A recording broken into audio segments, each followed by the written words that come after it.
So today we are going to learn one very important literary device which is metaphor. Okay, so इसको हम बोल सकते हैं एक बहुत ही important literary device जो कि आपके class 8, 9, 10th, 11th and 12th के लिए बहुत इंपॉर्टेंट है एंड लाइफ लॉन्ग जब आप लिटरेचर पढ़ेंगे सो ये टर्म आपको सुनने के लिए मिलेगा and not only that in real life situation also when you are using some words some sentences there also you will know that this is a metaphor. Okay, when people will use the sentence so you can detect that it is a metaphor. आप जान पाओगे कि ये metaphor है. So first of all we'll know what is metaphor. पहले हम ये देखेंगे कि metaphor होता क्या है. Okay, it's a very important literary device. Actually there are so many literary devices which are very important. Let me tell you, एक बार मैं आपको बता दे रही हूँ कौन कौन से that we are going to cover one by one. First we will do metaphor, then simile, personification, alliteration, onomatopoeia, hyperboles, oxymorons, imagery, irony. Like this we are going to cover one by one in each videos. Okay, मैं एक साथ सारा नहीं बता रही हूँ क्योंकि बहुत ज़्यादा कंफ्यूजिंग हो जाता है एंड देन आप लोग पर्टिकुलर जो लिटरेरी डिवाइस है उसको नहीं समझ पाएंगे बहुत सारा एक साथ समझने के समय. So let's start. So what is a metaphor. Metaphor क्या होता है? A metaphor is a figure of speech. इसको हम बोलते हैं figure of speech. Okay, which in which one thing is directly compare. यहाँ पे क्या होता है? आपका डायरेक्ट कंपेरिजन होता है. Okay, direct comparison. डायरेक्ट हम कोई चीज़ को कोई चीज़ से कंपेयर करते हैं जहाँ पे नहीं यूज़ होता है क्या? लाइक एंड एज और लाइक यूज़ नहीं होता है बिकॉज अगर हम लाइक और एज यूज़ करके कंपेयर करेंगे दैट मीन्स दैट सिमिली. उसे हम बोलते हैं सिमिली, नॉट मेटाफर. सो जब हम डायरेक्ट कंपेयर करते हैं कोई चीज़ को कोई चीज़ के साथ that's known as metaphor. Okay, so ऐसे हम बोल सकते हैं कि जो क्वालिटी और कैरेक्टरिस्टिक्स को हम क्या करते हैं? कंपेयर करते हैं. You can say A is equal to B. This formula you just remember. ये एक ईजी वे है समझने के लिए. जैसे फॉर एग्जाम्पल, ठीक है, एग्जाम्पल लिख लेते हैं. Time is a thief. So time and thief, A is equal to B. यहाँ पे टाइम को थिप के साथ कंपेयर किया गया है. ओके, सो जैसे कि टाइम इज नॉट एक्चुअली थिप. अगर हम देखेंगे तो जो टाइम होता है क्या सच्ची में थिप होता है क्या? No. So this sentence means the time takes away the moment from our life. जो हमारा लाइफ है वहाँ से क्या करता है? टाइम सारा चीज़ चुरा लेता है. ओके, हम इस पर पूरा टोटली डिपेंड करते हैं कि वो अगर बीतते जाता है तो वो हमारा लाइफ कम होते होते जाता है. बहुत सारा मोमेंट्स उसके साथ जाता है. So that's why time is a thief बोला गया है, यानी कि टाइम को थिप के साथ कंपेयर किया गया है.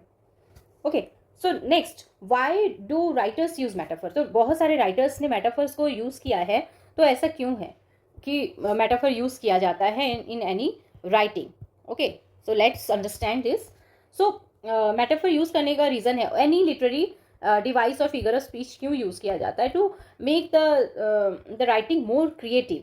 उसको क्या करने के लिए यूज़ किया जाता है? और थोड़ा क्रिएटिव बनाने के लिए यूज़ किया जाता है, और थोड़ा पावरफुल बनाने के लिए यूज़ किया जाता है, इंटरेस्टिंग बनाने के लिए यूज़ किया जाता है. Okay, as well as emotional बनाने के लिए यूज़ किया जाता है. जैसे कोई अगर टाइम के ऊपर हुआ, कोई एक लाइफ के ऊपर स्टोरी बन रहा है. Okay, like one example of this, I have watched one movie The Fault in Our Star. Okay, तो वहाँ पे अगर हम देखेंगे जो कैरेक्टर उसका डेथ हो जाता है so they can not enjoy their life. तो वहाँ पे हम ये अप्रोप्रिएटली यूज़ कर पाएंगे time is a thief. Okay, and और किस लिए यूज़ किया जाता है? To visualise. कोई चीज़ को और अच्छे से समझने के लिए यूज़ किया जाता है. Okay, metaphor. सो जैसे कि अगर डायरेक्ट कोई लिख देगा तो हमको उतना अच्छा नहीं लगेगा सुनने के लिए. जब हम कोई राइटिंग पढ़ रहे, कोई स्टोरी पढ़ रहे, नॉवल पढ़ रहे हैं, सो हम कब इंटरेस्टेड होते हैं? जब वो राइटिंग बहुत ज़्यादा इंप्रेसिव होता है. अगर सोचो कोई बोले कि सी इज़ वेरी काइंड. ओके, अगर हमको कोई बोले कि सी इज़ वेरी काइंड तो हम जितना इंप्रेस नहीं होंगे उससे ज़्यादा इंप्रेस होंगे अगर कोई बोलेगा सी इज़ एन एंजल. ओके, अगर कोई हमको बोलता है सी इज़ एन एंजल तो हम ज़्यादा उस लाइन को इंपॉर्टेंस है, it will be there in our mind for so long. ये लाइन जितना नहीं रहेगा, ये लाइन हमारे माइंड में ज़्यादा टाइम घर कर जाएगा. ओके, सो आई थिंक आप लोग समझ गए हैं इसका मतलब metaphor. Okay, so let's take some example. कुछ एग्जाम्पल लेते हैं. For example the classroom was a zoo, जो क्लासरूम था वो पूरा जू था। तो सही में क्या जो क्लासरूम था वो जू था? No, here the classroom is being compared with a zoo. उसको एक जू के साथ कंपेयर किया जा रहा है बिकॉज वो इतना नॉइजी था, इतना ज़्यादा नॉइजी था। तो डायरेक्ट नॉइजी, बहुत नॉइजी है या ऑर्डर में नहीं है नहीं बोल के जो राइटर है यू कैन से, और द स्पीकर वो बोल सकता है जो क्लासरूम वॉज जू, अ जू। Okay, he is comparing classroom with a जू। द नेक्स्ट सेकेंड एग्जाम्पल है, he has a heart of stone. Okay, so he has a heart of stone. So सही में किसी का हार्ट स्टोन का होता है क्या? पत्थर का होता है। Means emotionless. अगर कोई इमोशनलेस है, होता है ना, तुम किसी से हेल्प मांगोगे तो तुम अगर हेल्प नहीं मिला तो that time you think that person is very, you can से हार्टलेस पर्सन, और उसका जो दिल है वो पत्थर का है क्या, उसको दया नहीं आ रहा है, अनकाइंड, इमोशनलेस, ऐसे लोगों के लिए हम यूज़ करते हैं। Okay, then third example, just note it down all the examples so that before examination you can go through the notes and आपको सारे पॉइंट्स याद रह जाए। Her voice is music to my ears. Her voice है ना, is music to my ears. तो सही में उसका वॉइस म्यूजिक बन जाता है क्या जब वो बोलती है? नो, इसको उसका वॉइस बहुत ही ज़्यादा प्लीजेंट है, इस चीज़ को बताने के लिए क्या यूज़ किया जा रहा है? म्यूज़िक। ओके, बिकॉज म्यूज़िक क्या है, बहुत ज़्यादा प्लीजेंट होता है, हमको सुनने के लिए बहुत अच्छा लगता है। दैट्स वाई यहाँ पे उसके वॉइस को म्यूज़िक के साथ कंपेयर किया गया है। Got it? Then one more example जो बहुत ही ज़्यादा जाना पहचाना एग्जाम्पल है, like life is a journey. Okay, so लगभग हर लोगों ने ये एग्जाम्पल सुना भी होगा। So life is a journey, तो रियली जो लाइफ है वो क्या जर्नी है, या यहाँ पे बस कंपेयर किया जा रहा है? Because it has many different stages. हमारे लाइफ में डिफरेंट स्टेजेस आते हैं। जैसे हम कहीं जर्नी पे जाते हैं तो बहुत सारे स्टेजेस आएंगे, जैसे अगर बस स्टॉप से स्टार्ट किए, फिर एक station, then another station, like that you will go to your destiny. Life में भी अगर डेस्टिनी तक पहुंचना है तो you have to take a journey, और the life itself a journey जो कि हमको अपने डेस्टिनेशन तक लेके जाता है। And it has different stages, experiences. Okay, it has experiences, also destination which we will reach someday. Okay, destination इसका कोई particular definition नहीं है। some people reach it early, some late, और जो destination जिसको बोला जाता है we don't know actually वो destination है भी कि नहीं, but still we think कि हम एक journey पे हैं जो throughout हमारे life में चलते रहता है। And very famous one example, so very famous, the world, number 5, the world is a stage. Who said this? किसने कहा था? So it is said by William Shakespeare. Okay, so world को एक stage बोला गया है, ठीक है? जो world है उसको compare किया गया है with a stage, and जो लोग हैं, people, इसमें जो लोग हैं, okay, play different roles। यहाँ पे लोग डिफरेंट रोल प्ले कर रहे हैं। ओके, और हम अगर अच्छे से देखेंगे, समझेंगे, ओके, विल अगर हम थोड़ा पॉज लेंगे अपने लाइफ में, जो कि बहुत ही बिजी होते हैं हम लोग अपने लाइफ में, and we don't give attention towards it. So when will give it attention and will see the world, तो आप लोगों को लगेगा yes we all are in a character, हम सबको ये कैरेक्टर प्ले कर रहे हैं।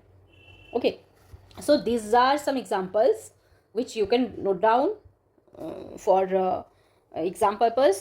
आप उसको examples लिख के रखेंगे तो आपके माइंड में रहेगा।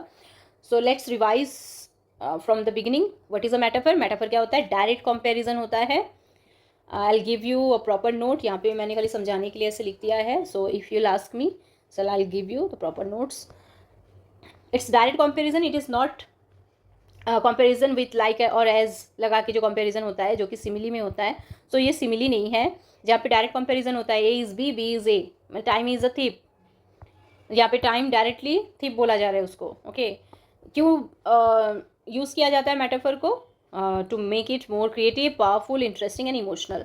हम जो हमारे लिटरेरी वर्क है उसको और ज़्यादा क्रिएटिव बना सकते हैं. Not only literary work, day to day life में भी अगर हम बात कर रहे हैं, इफ़ विल यूज़ मेटाफर्स और अदर लिटरेरी डिवाइसेस, वो हमारे वर्ड्स को, हमारे सेंटेंसेस को और एनहेंस करता है.